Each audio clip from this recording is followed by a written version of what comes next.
تو جی رمضان کا آخری عشرہ شروع ہو چکا ہے اور کہتے ہیں کہ یہ دن خاص برکتوں سے بھرے ہوئے ہوتے ہیں۔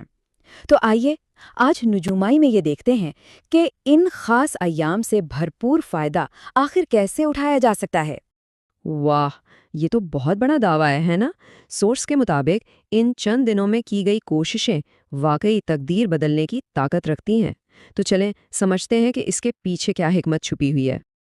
اچھا، سب سے پہلے تو یہ سمجھنا ضروری ہے کہ آخر رمضان کے آخری عشرے یعنی ان آخری 10 دنوں کو اتنی زیادہ اہمیت دی ہی کیوں جاتی ہے؟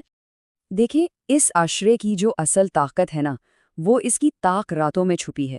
ذرا سوچیں، انہی راتوں میں سے ایک رات ہے لیلۃ القدر، جسے قرآن نے 1000 مہینوں سے بہتر قرار دیا ہے۔ یہ وہ لمحات ہیں جب دعائیں سیدھا آسمان تک پہنچتی ہیں، اور اسی اہمیت کی وجہ سے نبی کریم صلی اللہ علیہ وسلم خود ان دنوں میں اعتکاف میں بیٹھ کر عبادت کا اہتمام کیا کرتے تھے۔ اب آتے ہیں ایک بہت ہی دلچسپ پہلو کی طرف۔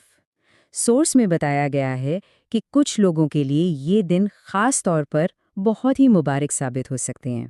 تو سوال یہ اٹھتا ہے کہ بھئی وہ کون ہیں جن کے لیے کائنات کی توانائیاں اس عشرے میں سب سے زیادہ سازگار ہو سکتی ہیں؟ اس کا جواب دیا گیا ہے 13 حروف تہجی میں۔ جی ہاں، کہا جاتا ہے کہ ان حروف سے شروع ہونے والے ناموں پر خاص رحمتیں ہوں گی۔ سورس کے مطابق اگر کسی کا نام اسکرین پر دکھائے گئے ان 13 حروف میں سے کسی ایک سے شروع ہوتا ہے تو سمجھیں کہ ان کی روحانی توانائی ان دنوں میں عروج پر ہو سکتی ہے، جس سے دعاؤں کی قبولیت کے امکانات بہت بڑھ جاتے ہیں۔ یہ ایک کافی دلچسپ نقطہ ہے جو علم العادات کی طرف بھی اشارہ کرتا ہے۔ تو ٹھیک ہے، یہ تو سمجھ آ گیا کہ یہ راتیں بہت خاص ہیں، لیکن سوال یہ ہے کہ ان کی برکتوں کو سمیٹا کیسے جائے؟ آئیے اس خاص عمل پر نظر ڈالتے ہیں جس کا ذکر سورس میں کیا گیا ہے۔ سورس میں ایک خاص عمل کا ذکر ہے جسے مجرب کہا گیا ہے، یعنی بزرگوں کا آزمودہ۔ آئیے ذرا اس کے سٹیپس کو سمجھ لیتے ہیں۔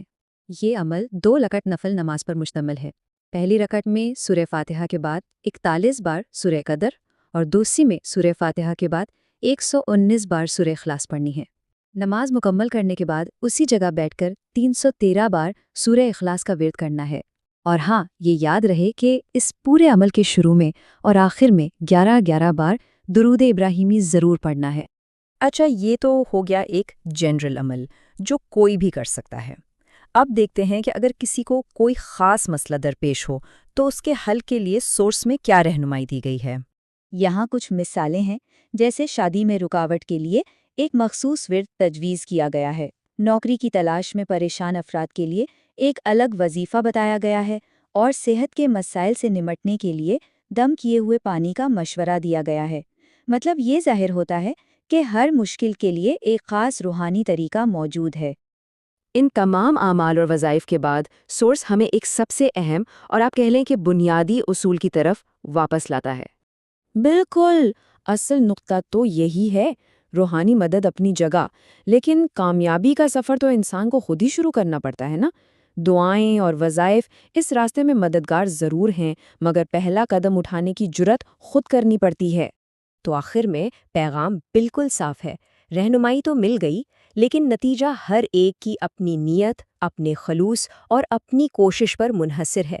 دعا کتنے سچے دل سے کی گئی اور اس کے ساتھ عملی کوشش کتنی شامل تھی، اصل اہمیت اسی بات کی ہے۔